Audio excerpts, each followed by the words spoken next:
नमस्कार। कैसे हैं आप? स्वागत है आपका हमारे चैनल महादेव ज्योतिष केंद्र में।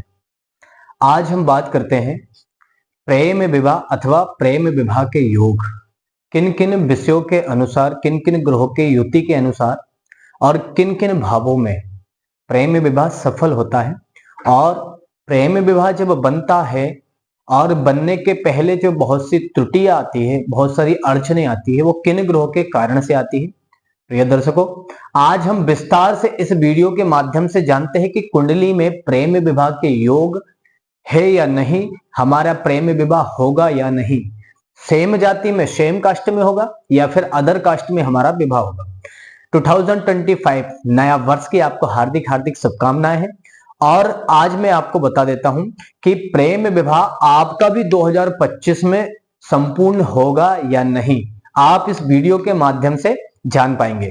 आपसे मेरा एक ही प्रार्थना है कि आप इस वीडियो को पूरा देखें। अगर आप स्किप करके देखेंगे या फिर वीडियो को बीच में ही छोड़ देंगे तो आप प्रेम विवाह, लव मैरिज के बारे में आप नहीं जान पाएंगे। इसलिए मैं संपूर्ण आपको कुंडली विश्लेषण बता रहा हूं इस वीडियो के माध्यम से कि प्रेम विवाह किन किन योगों से, किन किन ग्रहों के युति से बनता है, और प्रेम विवाह बनने के लिए और प्रेम विवाह जानने के लिए हमें कुंडली का किस प्रकार से विश्लेषण कर सकते हैं, जानते हैं हम। बोर्ड पे आपको एक चार्ट दिख रहा होगा, 12 भावों का चार्ट है ये। और प्रेम विवाह, लव मैरिज योग, ये योग जानने के लिए सर्वप्रथम सबसे पहले कुंडली के अकॉर्डिंग हमें किन किन चीजों की आवश्यकता होती है देखने की, ये हम आपको पहले बता देते हैं। प्रेम विवाह किन किन ग्रहों से बनता है और कौन कौन से शुभ ग्रह होते हैं जिनके माध्यम से प्रेम विवाह हमारा संपूर्ण होता है। आइए हम जानते हैं। प्रेम विवाह जानने के लिए या कुंडली विश्लेषण के लिए सर्वप्रथम हमको भाव ये देखना बहुत ज्यादा जरूरी है। क्यों? क्योंकि कुंडली के ये जो आपको घर दिख रहे हैं, 12 घर, यहां से गिनते हैं हम 1 2 3 4 5 6 7 8 9 10 11 12, ये 12 घर हैं। 9 ग्रह होते हैं, 9 ग्रह, और इन 12 भावों में ही हमारा जीवन व्यतीत होता है। तो भाव बहुत ज्यादा जरूरी होता है कुंडली में, कि भाव अगर आपका शुभ है तो कोई भी योग का आप जो है कि अच्छा सा फल प्राप्त कर सकते हैं। भाव के साथ साथ ग्रहों का होना भी अनिवार्य है। अगर आपका गज केसरी योग आपकी कुंडली में बन रहा है ना, तो गज केसरी योग किन किन ग्रहों से बनता है, तो ग्रहों का जानना भी बहुत ज्यादा जरूरी होता है। तो ग्रह की आवश्यकता भी हमको पड़ने वाली है। और साथ ही साथ योग, आपकी कुंडली में कौन सा योग है और कौन सा आपको फल मिलेगा। जैसे अभी हम बात करते हैं लव मैरिज के बारे में, प्रेम विवाह अथवा प्रेम विवाह योग के बारे में हम जान रहे हैं।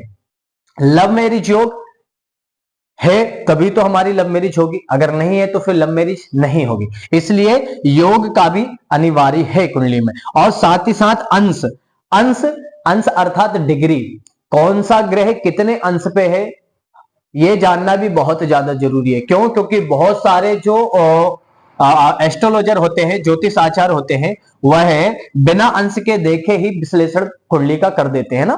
तो इसलिए कुंडली का लिए ग्रह में अंश का देखना बहुत ज्यादा जरूरी होता है। और साथ ही साथ ग्रह की स्थिति, भाई किस स्थिति में ग्रह है। अगर अशुभ ग्रह से दृष्ट है तो वह योग जो है आपका विफल हो जाएगा। शुभ ग्रह से अगर वह दृष्ट है तो आपका योग जो है कि वह संपूर्णता से पूर्ण फल आपको प्राप्त कराएगा। इसलिए स्थिति भी जानना बहुत ज्यादा जरूरी। और सबसे जरूरी है दशा। बहुत से बोलते हैं आचार्य जी आपने कुंडली हमारी विश्लेषण की है, और बहुत से एस्ट्रोलॉजर से भी हमने ये कुंडली दिखवाई है। बहुत से एस्ट्रोलॉजर ने कुंडली का विश्लेषण करके कहा कि आपकी कुंडली में राजयोग है, आपकी कुंडली में गजकेसरी योग है, लक्ष्मी योग है, सारे योग बता रहे हैं, लेकिन वो योगों का फल नहीं मिल रहा है। प्रिय दर्शकों, मैं आपको एक बात जरूरी बताना चाहता हूं। यह बात अगर आपने आपके दिमाग में अगर डाल ली तो कुंडली विश्लेषण करने का जो 100% है, इसमें से आपको आपका 80% आपका जो योग है वह सिर्फ दशा से ही संपूर्ण फल मिल जाता है ना। दशा, भाई किसी भी कुंडली, किसी भी जातक की कुंडली हो, 12 भावों में से किसी भी भाव में ग्रहों की युति से अगर कोई योग बन रहा है तो वह योग का शुभ फल तभी मिलेगा तब उस ग्रह की दशा या अंतरदशा आती हो, तभी यह आपको फल मिलेगा। इसलिए किसी भी कुंडली विश्लेषण के लिए या फिर प्रेम विवाह अथवा योग जानने के लिए दशा का निर्देशन करना भी बहुत ज्यादा जरूरी होता है। आइए हम जानते हैं कि लव मैरिज योग में, प्रेम विवाह में किन किन ग्रहों का योगदान होता है, किन किन ग्रहों की युति से, किन किन ग्रहों के सम्मेलन से यह योग बनता है। यहां पर लिखा है कारक ग्रह। ये कारक ग्रह जो है वह कौन कौन से हैं ये मैं आपको पहले बता देता हूं। एक शुक्र हुआ जो कि सौंदर्य का कारक है, और हमारा प्रेम विवाह के लिए, और विशेषतर जातक की कुंडली में, युवक की अगर कुंडली है तो उसमें विवाह के लिए सर्वप्रथम शुक्र ग्रह को ही देखा जाता है। तो शुक्र ग्रह, साथ में चंद्र ग्रह जो होता है हमारा मन का कारक है, कुंडली में हमारी माता का भाव भी होता है और मन का कारक भी होता है। भाई मन है तभी तो आपका प्रेम विवाह होगा, अगर मन ही आपका प्रेम विवाह का नहीं है तो आपका प्रेम विवाह निष्फल हो जाएगा।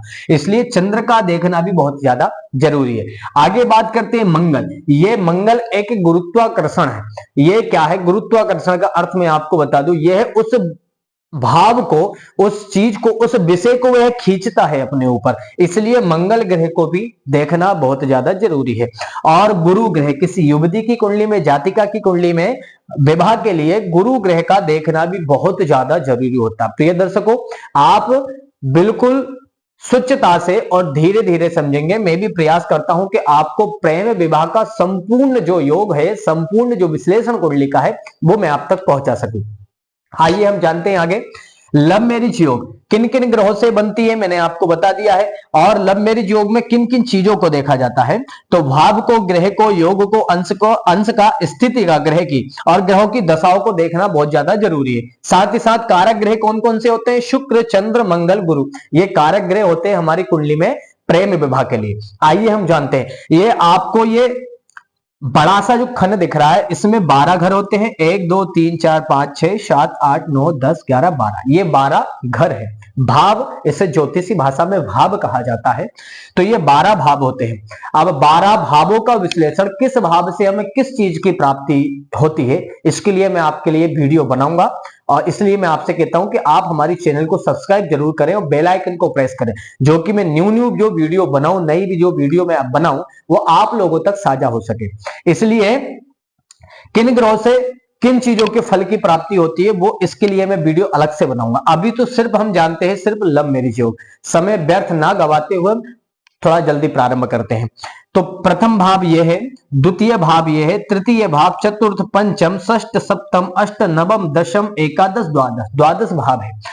अब द्वादश भाव में सबसे मेन जो है विवाह के लिए, लव मैरिज के लिए, प्रेम विवाह के लिए देखा जाता है पंचम भाव।